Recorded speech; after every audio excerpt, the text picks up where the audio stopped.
जय हिंद मित्रांनो, आपल्या युट्यूब चॅनलवर मी सर्वांचं मनापासून स्वागत करत आहे।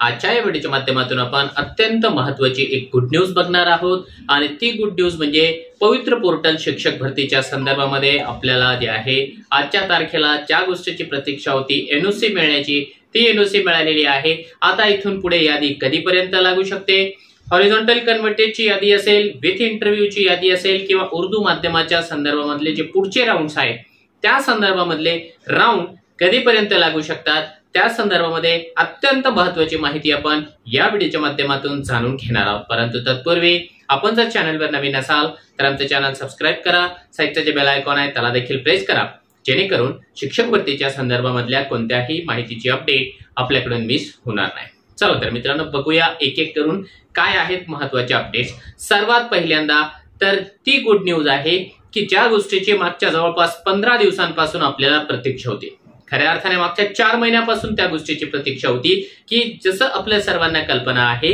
21,000 जागांची जाहिरात पवित्र पोर्टलला आलेली आहे। त्यापैकी पहिला जो राऊंड होता विदाउट इंटरव्ह्यूचा 11,085 उमेदवारांच्या निवडीचा, तो राऊंड कंप्लीट झालेला आहे, त्याची निवड यादी लागलेली आहे। आता जो काही हॉरिझॉन्टल कन्व्हर्टेड राऊंड असायला पाहिजे होतं, लागणं अपेक्षित होतं याच्या पूर्वीच। आता हॉरिझॉन्टल कन्व्हर्टेड म्हणजे ज्या जागा माजी सैनिकांच्या आहेत, ज्या जागा भूकंपग्रस्त, प्रकल्पग्रस्त, खेळाडू, अंशकालीन या उमेदवारांसाठी राखीव होत्या, परंतु या ना त्या कारणाने उमेदवार उपलब्ध होऊ शकलेले नाहीत, त्या जागा त्याच कॅटेगरीच्या जनरल मध्ये कन्व्हर्ट करण्याच्या प्रोसेसला आपण हॉरिझॉन्टल कन्व्हर्टेडचा राऊंड असं बनतो। त्याकरिता एक महत्वाची जी द्विधा होती की माजी सैनिकांच्या ज्या जागा आहेत 15% प्रत्येक कॅटेगरी मधल्या, त्या जागा कन्व्हर्ट करण्याकरिता जे सैनिक कल्याण बोर्ड आहे त्यांच्या वतीने एनओसी मिळणं अपेक्षित होतं। ती एनओसी आपल्याला कल्पना असल्याप्रमाणे मागच्या 3-4 दिवसापूर्वीच मिळाली होती आणि त्यांनी तो जो प्रस्ताव आहे मंत्रालयामध्ये सामान्य प्रशासन विभागाकडे पाठवून दिलेला होता। आता सामान्य प्रशासन विभागाच्या वतीने तात्काळ एनओसी आयुक्त ऑफिसला प्राप्त होणं आवश्यक होतं, परंतु अनफॉर्च्युनेटली त्याच्यामध्ये जे आहे काही क्युरीज निघाल्या होत्या।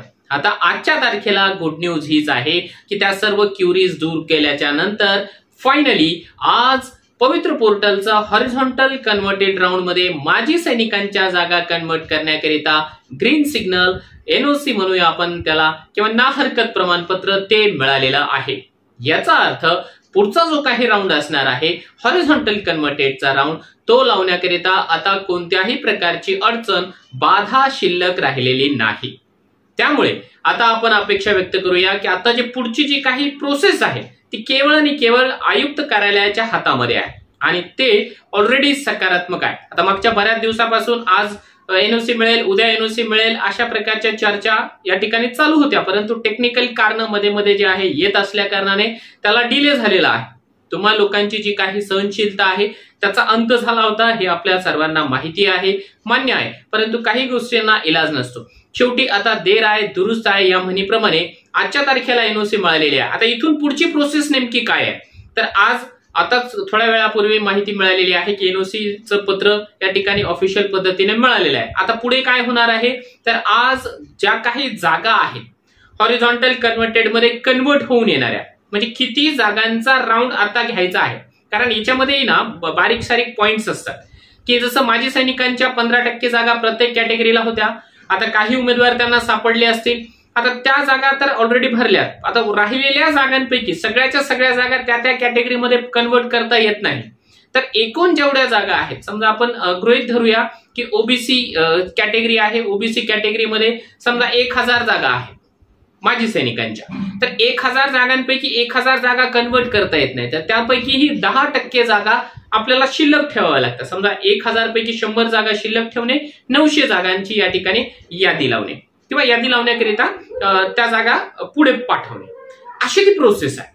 त्यातल्या त्यात आणखी एक बारीक पॉइंट असा आहे की ज्या जागा भूकंपग्रस्तासाठी अवेलेबल होत्या पहिल्या राऊंडमध्ये, त्या जागा डिरेक्टली कन्व्हर्ट होत नाहीत, तर भूकंपग्रस्ताच्या जागा या प्रकल्पग्रस्ताला जातील।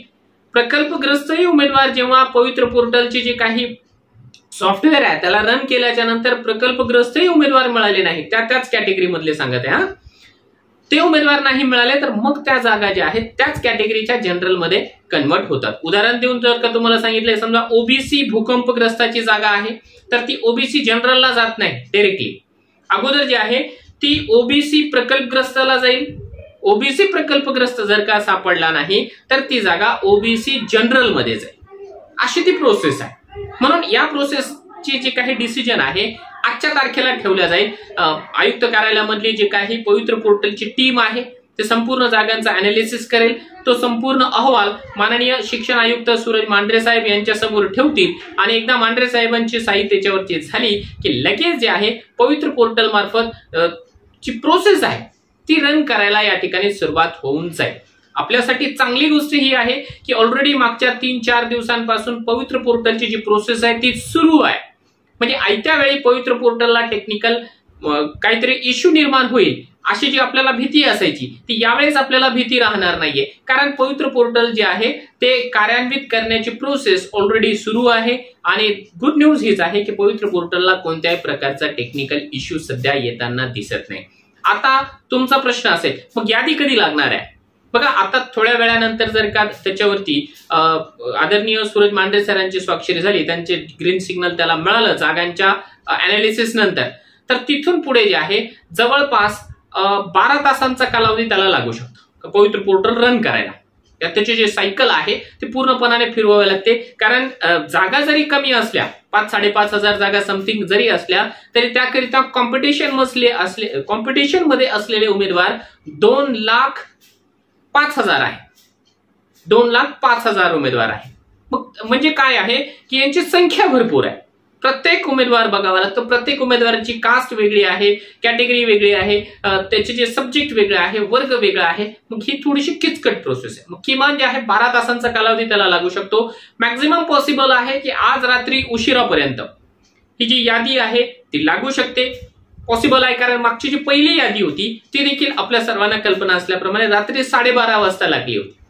ही देखील यादी रात्री 12:30 वाजता लागू शकते, किंवा जर का थोडासा त्याला जर डिले झाला तर फारच अर्ध्या रात्री न लावता कदाचित ती यादी उद्या आपल्याला पाहायला मिळणार आहे. त्याच्यामुळे आता आम्हा सर्वांची जी प्रतीक्षा आहे पुढच्या राऊंडची, कारण जास्तीत जास्त प्रतीक्षा कुणाला आहे की ज्यांचं मेरिट थोडक्यावरून हुकलेलं आहे 2, 4, 5 मार्कांपर्यंत असं ज्यांचं मेरिट थांबलेलं आहे त्या उमेदवारांची जी काही प्रतीक्षा आहे ती संपलेली असणार आहे. त्याच्यामुळे तुम्हा सर्वांना best of luck horizontal converted round साठी.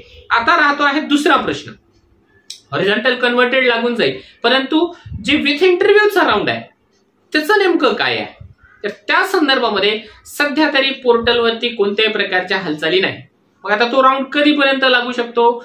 तर त्या राऊंडला लागण्यासाठी देखील ना आपण दुसऱ्या शब्दामध्ये असं जरी सांगितलं की हॉरिझॉन्टलचा अडथळा होता तरी ते चुकीचं ठरणार नाही. आता हॉरिझॉन्टल एकदा लागला की त्या प्रोसेसला सुरुवात होऊ शकते आणि मे बी 7 जुलैपर्यंत आचारसंहिता आहे. 7 जुलैच्या नंतर त्या राऊंडला निश्चितपणाने सुरुवात होऊ शकते आणि आपण असं सांगू शकतो की जुलै महिन्याच्या मध्यावधीपर्यंत विथ इंटरव्ह्यूची यादी आहे किंवा त्याच्या पूर्वी देखील पॉसिबल आहे यादी लागू शकते. हा झाला हॉरिझॉन्टल कन्वर्टेड आणि विथ इंटरव्यूचा राउंड. आता जे उर्दू मीडियम साठी एलिजिबल असलेले कैंडिडेट्स आहेत तर त्यांच्याकरिता हा जो हॉरिझॉन्टलचा राउंड है, ये हॉरिझॉन्टल के राउंड में अपने लोगों को जो उर्दू के जो कैंडिडेट्स हैं उनको उतनी ज्यादा होप्स नहीं है, क्योंकि बहुत कम कैंडिडेट्स ये वाले राउंड में जो है वो सिलेक्ट होने वाले हैं. तो फिर उर्दू मीडियम के जितने भी कैंडिडेट्स हैं मैक्सिमम जो कि 1st to 8 के लिए एलिजिबल है, सारे के सारे लोगों की जो निगाह है वो है ओपन कन्वर्टेड राउंड की तरफ. अब आप लोगों का सवाल है कि सर फिर ओपन कन्वर्टेड राउंड कब होगा? तो आप लोगों के लिए गुड न्यूज यही है कि हॉरिजॉन्टल कन्वर्टेड राउंड ही हम लोगों के लिए जो है एक तरीके से रिस्ट्रिक्शन था ओपन कन्वर्टेड के लिए, क्योंकि जब तक हॉरिजॉन्टल कन्वर्टेड राउंड मुकम्मल नहीं हो जाता तब तक ओपन कन्वर्टेड राउंड की जो प्रोसेस है हम चाहकर भी शुरू नहीं कर सकते. अब इंशाल्लाह आज या कल सुबह हॉरिजॉन्टल कन्वर्टेड राउंड एक बार से लग जाए तो हम लोग खुद जो है कोशिश करेंगे इसके लिए कि जल्द से जल्द, बहुत जल्द, 1 हफ्ते के अंदर अंदर जो है आने वाला जो ओपन कन्वर्टेड का राउंड है वो लग जाए. क्योंकि हो सकता है ये हॉरिजॉन्टल कन्वर्टेड राउंड में उर्दू मीडियम के 250-300 ही वैकेंसी फिलअप हो जाए, लेकिन बची हुई जो 1100 के अराउंड वैकेंसी है या 150 या 1000 वैकेंसी है, तो 1000 उर्दू मीडियम की जो वैकेंसी रहेगी वो इंशाल्लाह ओपन कन्वर्टेड राउंड में फिलअप हो सकेंगी। और उम्मीद है, क्योंकि हॉरिजॉन्टल कन्वर्टेड राउंड को जो है इलेक्शन कमीशन से ऑलरेडी परमिशन मिल चुकी है, तो उसको अलग से परमिशन की जरूरत नहीं है। अगर वो 7 जुलाई के पहले पहले भी ये राउंड लग जाए तो भी हम लोगों को जो है वो ताज्जुब नहीं होगा। इसलिए आप सब दुआएं करो कि जल्दी से हॉरिजॉन्टल हो जाए और वहां से तकरीबन 1 हफ्ते के अंदर जो है ओपन कन्वर्टेड का भी राउंड हो जाए।